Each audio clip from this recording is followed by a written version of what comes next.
మనిషికి పెదవులు కదులుతూ ఉంటాయి. మనిషికి అన్నిటికన్నా లౌల్యం దేని మీద అంటే మాటల మీద.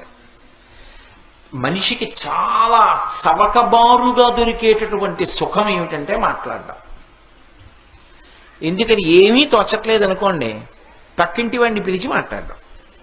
ఏమీ తోచట్లేదు అనుకోండి, ఆయన ఏదో పాపము చదువుకుంటాడు, ఆయన ఏదో పని చేసుకుంటాడు, ఆయన ఇంటికి వెళ్ళి కూర్చుని మాట్లాడడం. ఆయన ఇంటికి ఎందుకు?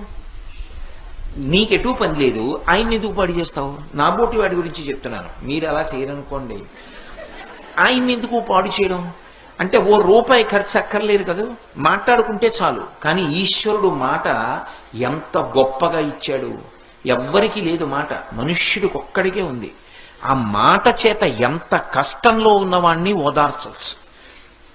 మాటతో బ్రతికుదాం అనుకున్నవాణ్ణి కూడా చచ్చిపోయేటట్టు చేసేయచ్చు. రావణాసురుడు మాట్లాడిన మాటలకి సీతమ్మ తల్లి చనిపోదాం అనుకోలా? అదే సీతమ్మ తల్లి హనుమ మాట్లాడితే బ్రతుకుదాం అనుకోలా? ఒకడి మాటకి బ్రతుకుదాం అనుకుంది, ఒకడి మాటకి చచ్చిపోదాం అనుకుంది. మాట అంత శక్తివంతమా కాదా? అంత శక్తివంతమైనటువంటి మాటకి ఆధారం పెదవులు.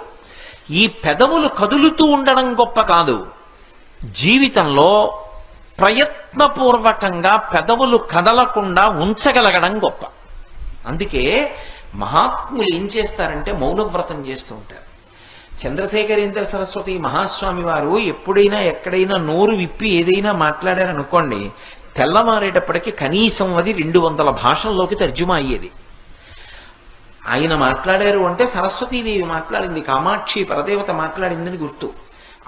అందుకే నడిచే దేవుడు అని పేర్గాంచారు. అటువంటి మహాస్వామి ప్రయత్నపూర్వకంగా కుటీరంలో కొన్నాళ్లు మౌనంలోకి వెళ్ళిపోయేవారు. అసలు మనిషి జీవితంలో